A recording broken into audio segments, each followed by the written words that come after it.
आपने अक्सर एक बात को जरूर नोटिस किया होगा कि साउथ के फैंस अपने सुपरस्टार्स को लेकर कितने दीवाने होते हैं। ये दीवानगी और प्यार इस कदर कि अपने सुपरस्टार के लिए अगर उन्हें किसी की जान लेनी पड़ जाए या अपनी जान देनी पड़ जाए तो भी वो पीछे नहीं हटते हैं। यही एक रीजन है कि साउथ के कई फैंस अपने सुपरस्टार्स की मूर्ति बनवाकर उसको मंदिर में रखते हैं और डेली पूजा करते हैं। साउथ में अक्सर ना जाने ऐसे कितने केस हुए कि अपने सुपरस्टार की फिल्म का बड़ा सा होर्डिंग लगाते हुए ऊपर से गिरे और नीचे गिर हो गए, या किसी थिएटर में फिल्म देखने के लिए भीड़ इतनी ज्यादा इकट्ठी हो गई कि वहां पर हादसा हो गया, या सामने से किसी दूसरे सुपरस्टार्स के फैंस ने अपने सुपरस्टार की तारीफ कर दी तो जमकर लड़ाई हो गई। ऐसे एक या दो नहीं अनगिनत केस आपको देखने के लिए मिल जाए जहां पर फैंस ने अपने सुपरस्टार्स के लिए तक दे दी, और कई सुपरस्टार्स समय समय पर अपने इन फैंस की वैल्यू करते हुए और रिस्पेक्ट करते हुए भी नजर आए।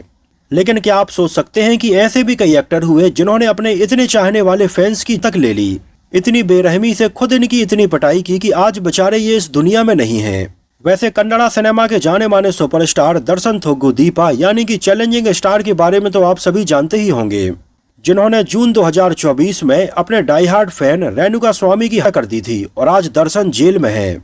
इतनी बेरहमी से दर्शन ने अपने फैन को मारा था कि ये देखकर बाकी फैंस तक शॉक्ड हो गए थे।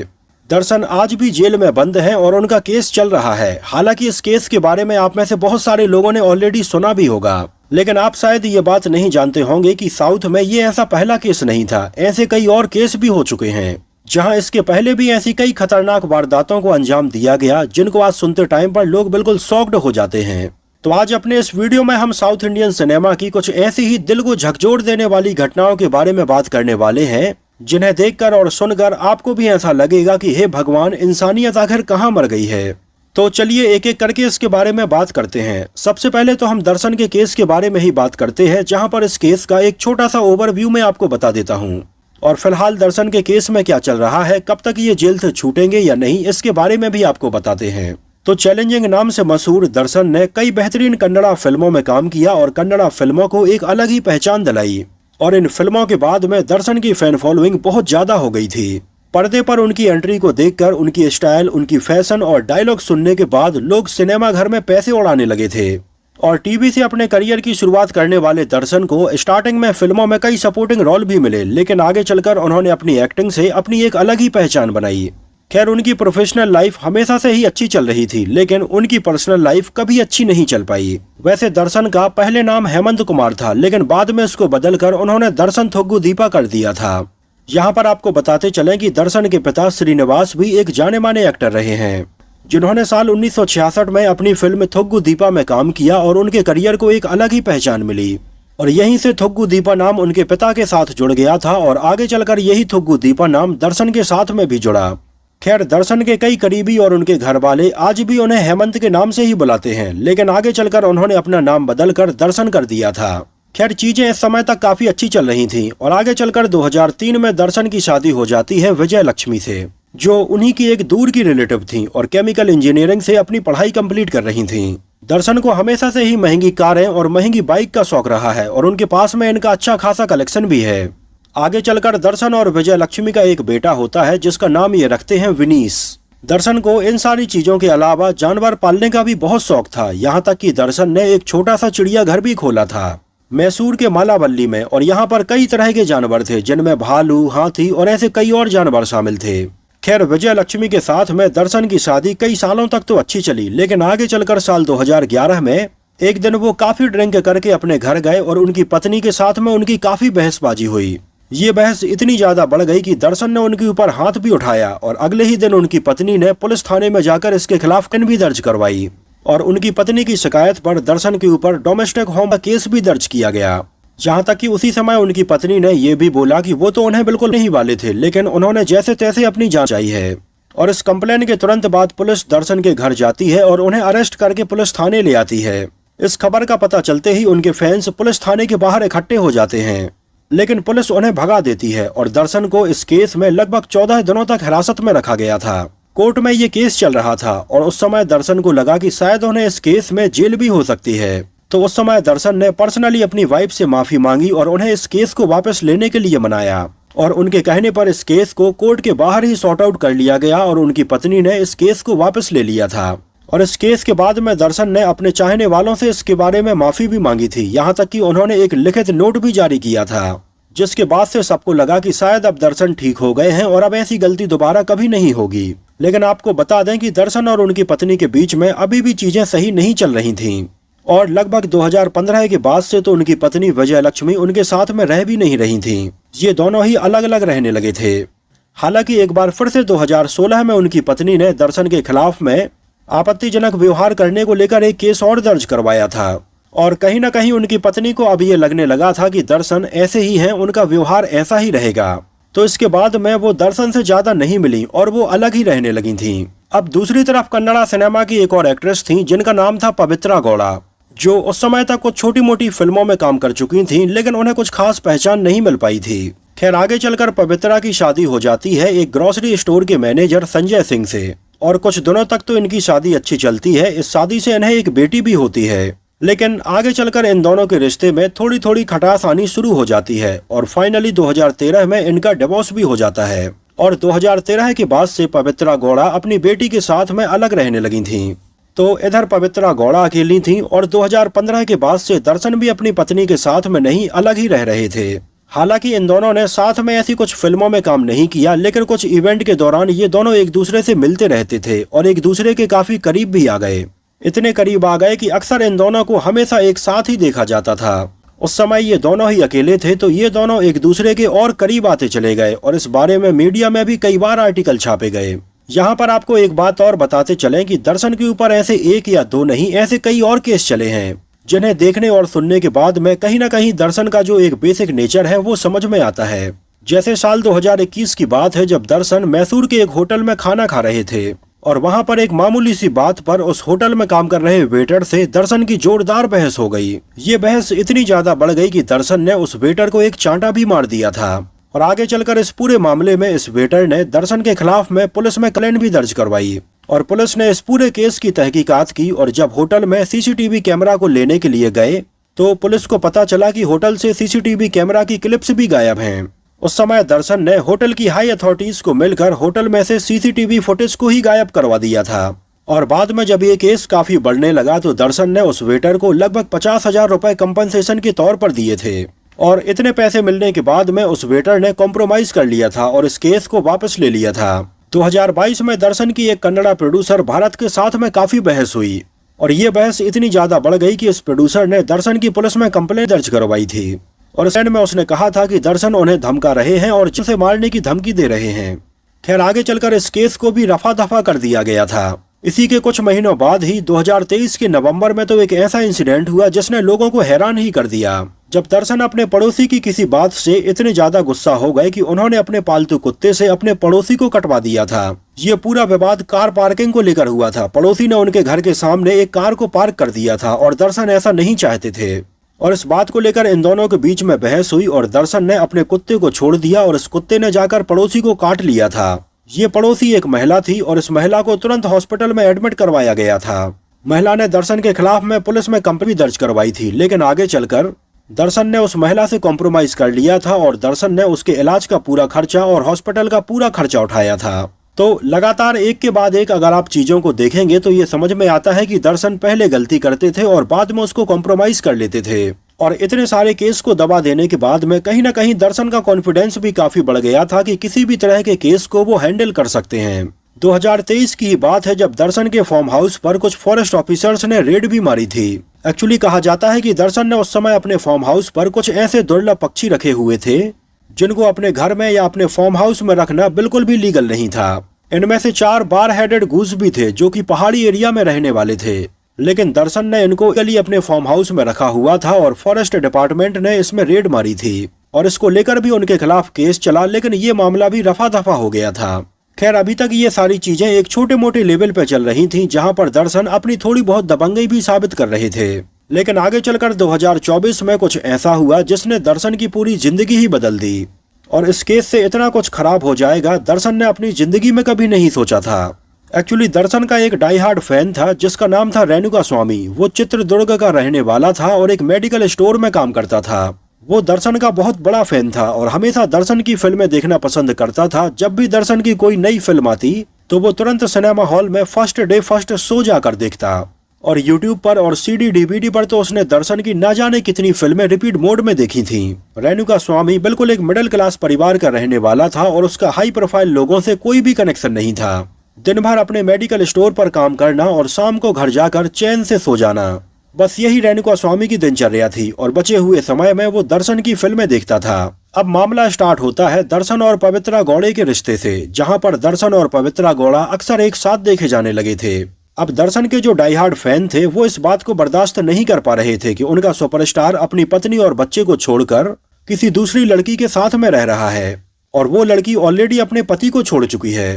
तो इन सारी चीजों को लेकर उस समय दर्शन के फैंस टोटल 2 ग्रुप में बढ़ गए थे, जहां पर एक ग्रुप ऐसा था जो कि दर्शन को इस बारे में भी सपोर्ट कर रहा था। उनकी आंखों पर बिल्कुल पट्टी बंधी हुई थी और उनका सुपरस्टार जो भी करता था, चाहे वो गलत भी हो, उसको वो सपोर्ट कर रहे थे।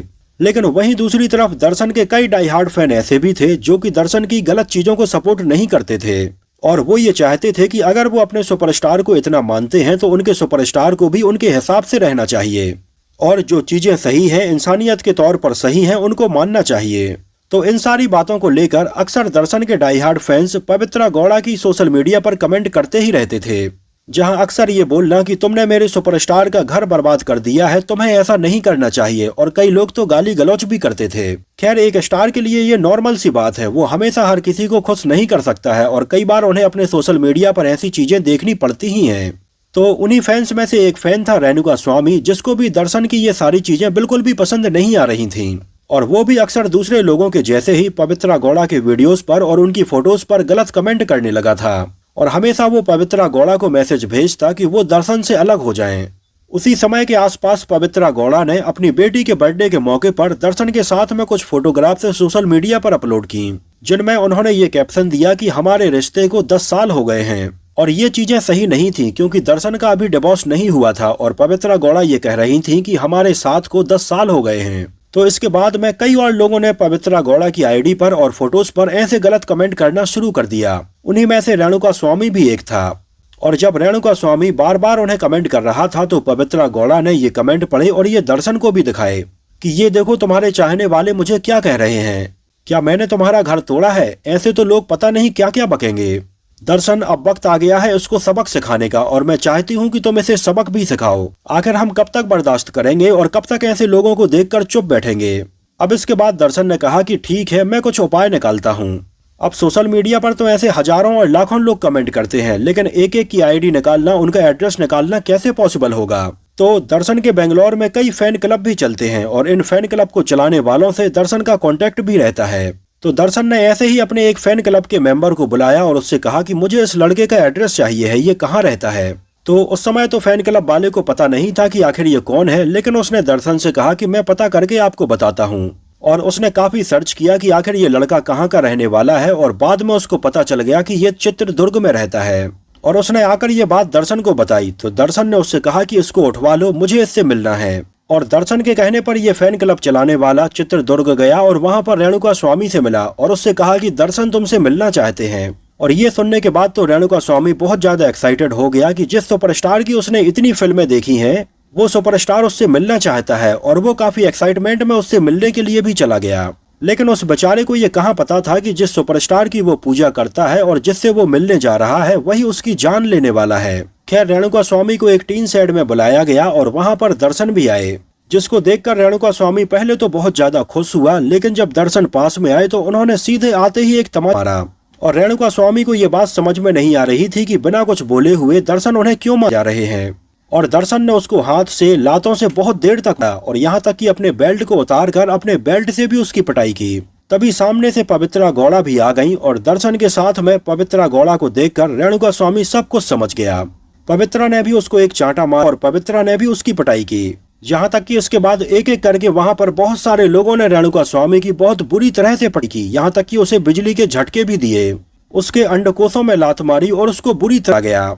और वो इतनी बुरी तरह से जख्मी हो गया कि उसने वहीं पर दम तोड़ दिया, जिसको देखने के बाद दर्शन के फैन क्लब के बहुत सारे लोग बिल्कुल शॉक्ड हो गए, क्योंकि एक फैन चली गई। अब दर्शन ने कहा कि इसका किसी को पता नहीं चलना चाहिए, इसको तुरंत ठिकाने लगा दो। तो ये लोग इसको एक नाले में फेंक देते हैं।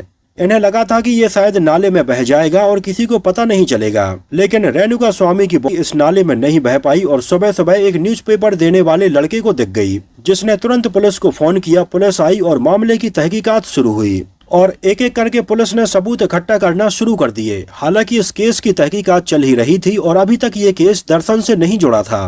पुलिस को भी उस समय यही लग रहा था कि शायद ये कोई नॉर्मल लड़ाई वाला मामला होगा और इतना हाई प्रोफाइल केस नहीं होगा। और जब इस मामले की तहकीकात चल ही रही थी तभी 3 लोग आते हैं और इस केस के लिए सरेंडर कर देते हैं कि ये उन्होंने किया है, जो देखकर पुलिस बिल्कुल हैरान हो जाती है कि यार ये लोग ऐसा करने के बाद पुलिस में कैसे आ गए हैं, क्योंकि इस तरह का करने के बाद तो अक्सर लोग भाग जाते हैं। लेकिन ऐसे में ये लोग खुद पुलिस के सामने आकर इस बात को बोल रहे हैं कि ये उन्होंने किया है, उन्हें अरेस्ट किया जाए। और ऐसा करने को लेकर उनका ये कहना था कि कुछ पैसे का लेन देन उनका रेणुका स्वामी के साथ में था, इस वजह से उन्होंने ऐसा किया। खैर, पुलिस को यकीन नहीं होता है कि ऐसा कुछ हो सकता है और पुलिस इस मामले की और भी बारीकी से तहकीकात करती है। तो इनके फोन की लोकेशंस और इनकी कॉल डिटेल निकाली जाती है और तब यहाँ पर लिंक सामने आता है दर्शन का। जब एक सेम लोकेशन से इन तीनों का मोबाइल और दर्शन का मोबाइल एक ही जगह बता रहा था, तो पुलिस ने और ज्यादा तहकीकात की, इनकी पिटाई की। तब पता चला कि इसमें दर्शन का भी नाम है। बाद में पुलिस को पता चला कि दर्शन ने इन सबको 20-20 लाख रुपए दिए थे कि इस केस को वो अपने ऊपर ले लें। पुलिस दर्शन के घर पहुंची। दर्शन को इस पूरी बात का पता चला और दर्शन अब समझ गए कि जरूर अब कुछ बड़ा कांड हो गया है।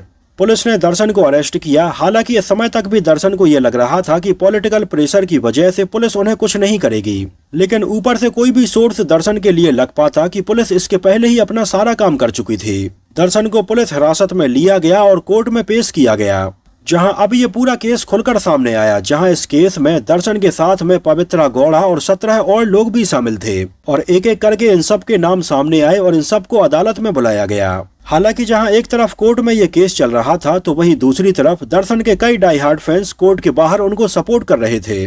उस समय इन सारी चीजों को देखने के बाद दर्शन अब कहीं न कहीं ये समझ चुके थे कि अब ये केस काफी लंबा हो गया है और जिस तरह से उन्होंने पिछले सारे केसों को रफा दफा कर दिया था, ये केस वो रफा दफा नहीं कर पाएंगे। उस समय जज ने जब उन्हें पुलिस कस्टडी में भेजा, तो उस समय दर्शन का ये कहना था कि मुझे पुलिस में मत भेजो, मुझे यही जहर दे दो। दर्शन ये बोलते टाइम पर काफी इमोशनल हो गए थे और उनकी आंखों में आंसू भी आ रहे थे। खैर, दर्शन के साथ में इन सभी लोगों को जेल में भेजा गया, लेकिन कुछ समय के बाद में इनमें से बहुत सारे लोगों को छोड़ भी दिया गया। लेकिन दर्शन आज भी जेल में बंद हैं और उन्हें आज लगभग 2 साल से भी ज्यादा हो गए हैं। खैर, इस बीच में उन्होंने कई बार बेल के लिए भी अप्लाई किया। वो जमानत पर कुछ समय के लिए बाहर भी आए और इस दौरान वो अपने करीबियों से मिले, अपने परिवार वालों से मिले, कई मंदिर गए और वहां पर उन्होंने माथा टेका। खैर, आगे चलकर पुलिस ने उनकी इस बेल को कैंसिल कर दिया था और उन्हें दोबारा से जेल भेज दिया था। दर्शन ने कोर्ट में इस बारे में भी अपील की कि उन्हें जेल में उनके घर का खाना दिया जाए। तो कुछ समय तक तो उन्हें जेल में उनके घर का खाना देने की परमिशन दी गई उनकी हेल्थ कंडीशंस को देखते हुए, लेकिन बाद में कोर्ट ने इसको भी कैंसिल कर दिया और कहा कि जैसे कैदी वहां का खाना खा रहे हैं वो भी वहीं का खाना खाएं। तो अभी फिलहाल दर्शन जेल में ही हैं। इस केस की सुनवाई चल रही है और वो वहीं का खाना खा रहे हैं और अक्सर जेल में उनके कुछ डाई हार्ड फैंस और उनके परिवार वाले उनसे मिलने के लिए जाते रहते हैं। और जेल में बंद दर्शन को देखकर उनके कई करीबियों का इस बारे में ये कहना है कि दर्शन की हालत बहुत खराब हो गई है, रो रो कर उनका बुरा हाल हो गया है और उन्होंने इतना पैसा, इतनी दौलत और इतना नाम कमाया है, वो सब मिट्टी में मिल गया है। खैर, एक समय तो दर्शन इस केस को रफा दफा करने के लिए अपनी पूरी दौलत देने के लिए भी तैयार हो गए थे, लेकिन अब ये केस इतना ज्यादा सुर्खियों में आ गया था कि इसको पैसे से दबाया नहीं जा सकता था और यही एक रीजन है कि दर्शन आज भी जेल में है। उनकी आखिरी रिलीज फिल्म थी साल 2025 में आई द डेविल, जिसमें उन्होंने डबल रोल निभाया था। इसके बाद 2026 में आई एक फिल्म रक्त कश्मीरा में वो हमें एक गाने में नजर आए थे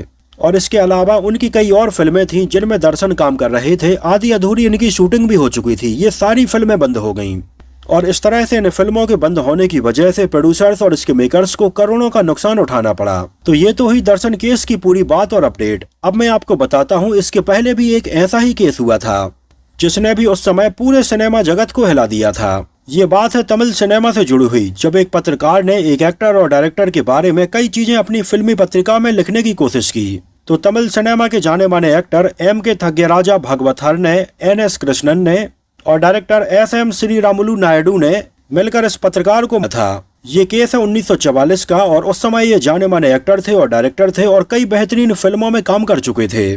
और जिस पत्रकार को इन्होंने था उसका नाम था लक्ष्मीकांतन। ये 1944 के आसपास की बात है जब लक्ष्मीकांतन एक फिल्मी मैगजीन चलाता था। उस समय फिल्मी पत्रिकाएं बहुत ही कम प्रकाशित होती थीं और इन फिल्मी पत्रिकाओं में लक्ष्मीकांतन एक्टर, एक्ट्रेस, डायरेक्टर और फिल्मों से जुड़ी कई कंट्रोवर्सीज के बारे में लिखता रहता था। और उस समय एक्टर और डायरेक्टर्स को अपनी इमेज की काफी चिंता थी, तो इन्होंने इसको रोकने की काफी कोशिश की कि उनके बारे में ये कुछ भी ना लिखे। अगर अच्छा ना लिख सके तो बुरा तो बिल्कुल भी ना लिखे। वैसे यहाँ पर लक्ष्मीकांतन के बारे में भी आपको बता दें तो वो पहले एक काफी गरीब परिवार से बिलोंग करता था और उसको पहले वकालत की पढ़ाई करनी थी, लेकिन आर्थिक स्थिति इतनी कमजोर थी कि वो वकालत की पढ़ाई नहीं कर पाया था और आगे चलकर वो दलाली का काम करने लगा था और इसके जुर्म में उसको लगभग 7 साल की सजा भी हुई थी और 7 साल के लिए वो जेल में भी रहा था। जहां पहले लक्ष्मीकांतन को राजमुंदरी की एक जेल में बंद किया गया था, लेकिन उसने वहां से भागने की कोशिश की तो बाद में उसको अंडमान आइसलैंड की जेल में बंद कर दिया गया था, जिसको काला पानी की जेल के नाम से जाना जाता था। जो जेल इतनी खतरनाक थी कि वहां से किसी का भागना और किसी का बच के निकलना बिल्कुल नामुमकिन था। खैर, आगे चलकर सेकेंड वर्ल्ड वॉर के दौरान जब यहाँ पर जापान का इन्फ्लुएंस बढ़ा तो इसको जेल से रिहा कर दिया गया और इंडिया को वापस भेज दिया गया। तो इंडिया वापस आने के बाद अब लक्ष्मीकांतन यहाँ पर पत्रकारिता का काम करने लगा था। वो एक्चुअली एक वीकली सिनेमा थोटू के नाम से अपनी मैगजीन चलाता था और इसी को लेकर जाने माने एक्टर भगवथन कृष्णन और डायरेक्टर नायडू की इससे काफी बहस हुई। इन तीनों ने लक्ष्मीकांतन को काफी समझाया कि उनके बारे में ये कुछ भी न छापे, लेकिन लक्ष्मीकांतन ने ऐसा मानने से मना कर दिया। और 8 नवंबर 1944 को जब लक्ष्मीकांतन अपने एक दोस्त के घर पे जा रहा था तो रास्ते में किसी ने उसको रोककर कई चाकू मारे। वो काफी जख्मी हो गया था और दौड़ते भागते एक रिक्शे पर बैठकर उसको अस्पताल ले जाया जाता है। हालांकि हॉस्पिटल में उसका इलाज चलता है, लेकिन उसकी हालत इतनी ज्यादा खराब हो जाती है कि वो वहीं पर दम तोड़ देता है। लेकिन इसके पहले वो पुलिस को अपने बयान देकर जाता है और पुलिस जब इस केस की इंक्वायरी करती है तो इन सब का नाम सामने आता है। इनके ऊपर केस चलता है और यहाँ पर दोनों ही एक्टर भगवथन कृष्णन और नायडू के अलावा 3 और लोगों को गिरफ्तार किया जाता है। लेकिन जब ये केस और आगे चलता है तो नायडू को इस केस से बाइज्जत बरी कर दिया जाता है, लेकिन इन दोनों ही एक्टर को गिरफ्तार कर लिया जाता है और ये दोनों ही जेल में लगभग 30 महीनों के लिए बंद रहते हैं। और आगे जब इस केस की सुनवाई होती है तो इन्हें भी निर्दोष करार देकर छोड़ दिया जाता है। खैर, अब इस केस की सच्चाई क्या थी, लेकिन इन दोनों ही एक्टर्स को 30 महीने की सजा हुई थी। और इसके बाद फाइनली जब 1947 में इनको छोड़ा गया तो एक तो देश में उथल पुथल मची हुई थी और इनका करियर भी पूरी तरह से खत्म हो गया था। एक केस हुआ था साल 2002 में तेलुगु सिनेमा की जानी मानी एक्ट्रेस प्रत्यूषा का, जिन्होंने लगभग 4 सालों के अंदर ही 3 अलग अलग भाषाओं में 12 से भी ज्यादा फिल्मों में काम कर लिया था। लेकिन फाइनली 2002 में उनकी मृत्यु हो जाती है। हुआ ये था, प्रत्यूषा अपने बॉयफ्रेंड सिद्धार्थ से शादी करना चाहती थी, लेकिन उनके घर वाले इस शादी के खिलाफ थे। तो प्रत्यूषा अपने घर वालों को डराने के लिए पहले नकली से जहर खाने का नाटक करती हैं, लेकिन ये नाटक करने के चक्कर में उन्होंने असली में जहर खा लिया और उनको हॉस्पिटल में एडमिट करवाया गया। हालांकि इलाज के दौरान यहाँ पर प्रत्यूषा की मृत्यु हो जाती है, लेकिन सिद्धार्थ बच जाते हैं। और बाद में जब फॉरेंसिक की टीम इस मामले की पूरी तहकीकात करती है तो ये पाया जाता है कि प्रत्यूषा की मृत्यु उनका गला दबाने की वजह से हुई है। जहर तो उन्होंने बाद में खाया और इसका पूरा शक उनके बॉयफ्रेंड सिद्धार्थ के ऊपर जाता है। हालांकि आगे चलकर जब इस केस की और तहकीकात हुई और एम्स ने इस पूरे मामले में अपने डॉक्टर को भेजकर इसकी पूरी जांच करवाई तो पता चला कि जो डॉक्टर ने पहले रिपोर्ट बनाई थी वो गलत थी। लेकिन फिर भी 2004 में सिद्धार्थ को प्रत्यूषा को आत्महत्या करने के लिए उकसाने को लेकर दोषी पाया जाता है और उन्हें 5 साल की सजा भी होती है और लगभग 6,000 रुपए का उन्हें जुर्माना भी लगता है। और प्रत्यूषा की इस तरह से मृत्यु के बाद में उनके घर वाले उनके नाम से एक चैरिटेबल ट्रस्ट भी चलाते हैं जो आज भी चल रहा है। तो दोस्तों, साउथ इंडियन फिल्मों में दर्शन का ऐसा इस तरह का पहला केस नहीं था, ऐसे और भी कई केस ऑलरेडी हो चुके थे। तो इस वीडियो में हमने इन सारी बातों के बारे में बात की है। वैसे अभी इस तरह के और भी कई केस बाकी है जिनके राज से आज तक पर्दा नहीं उठ पाया है और आज भी ये केस काफी डाउटफुल बने हुए हैं। अगर आप ऐसे और भी रियल इंसिडेंट्स के बारे में जानना चाहते हैं तो हमें कमेंट सेक्शन में जरूर बताइए। वैसे फिलहाल के लिए इस वीडियो में इतना ही। अगर ये वीडियो आपको पसंद आया हो, मेरी मेहनत आपको पसंद आई हो, तो इसको प्लीज लाइक करके मुझे इस बात का जवाब जरूर दीजिए। तो मिलते हैं किसी नए वीडियो में कुछ और ऐसी ही इंटरेस्टिंग और रोचक बातों के साथ।